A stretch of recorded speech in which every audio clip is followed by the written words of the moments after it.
મોરબી શહેરમાં ફરી ચેલેન્જની રાજનીતિ। રાજ્યમંત્રી કાંતિ અમૃતિયાનું મોટું નિવેદન।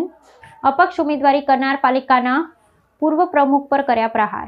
પણ ત્રણ પેઢીથી આ વિશ્વ હિન્દુ પરિષદનું ભારત માતા કી જય રામ મંદિર બને એના માટે અયોધ્યા અમે સાથે જીયા હોય, દંડા ખાધા હોય, અને એક પરિવારને એને કોર્પોરેશન ટિકિટ આવી એમાંય તમારે અપક્ષ ઉભો રહેવાનું, આવું હાલ થાય છે। તમને પ્રમુખ બનાવ્યા નગરપાલિકા, હું નગરપાલિકા સભ્ય હતો, ધારાસભ્ય મોહનભાઈ, જ્યારે અપક્ષ ઉભા હે ભાઈ શ્રી લલિતભાઈ એ નગરપાલિકાના પ્રમુખ હતા અને હું ધારાસભ્ય નગરપાલિકાનો સભ્ય થયો તો ગામને સારું કરવા હતું। ત્યારે 200 રોડ મેં અહીંયા કર્યા હતા લોક ભાગીદારીથી, ચોપડે ખોટા લખે નહીં। અત્યારે જ્યાં ત્યાં બોલે છે, ક્યાંય કાંઈ કર્યું નથી। એટલે મારી મહેરબાની છે કે આવી રીતે ખોટા પ્રજાને ગુમરાહ ન કરે। ઉપર મારો ઊભા છે, આમ આદમીમાં ઊભા છે, કોંગ્રેસમાં ઊભા છે, એના નેતા કોણ એ તો કયો? એના પછી ગરીઓ નથી, જારી નથી।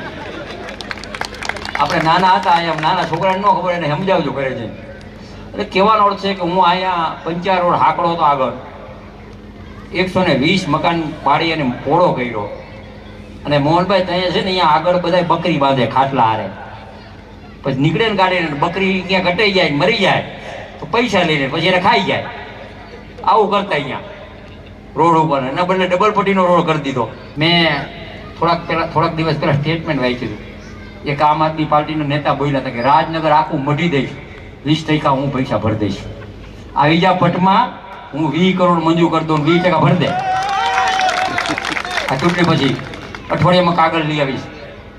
આ અમારી તાકાત છે। મેં કીધું આવશે પટમાં સિંહ, સિંહ આવશે ઓટોમેટિક બધા છે ને સિંહ ઘર ભેગા વહી જશે। પણ શું કામ? અમે સિંહ નથી, અમે ગામનું રખોપો કરવા માટે સિંહ થયા।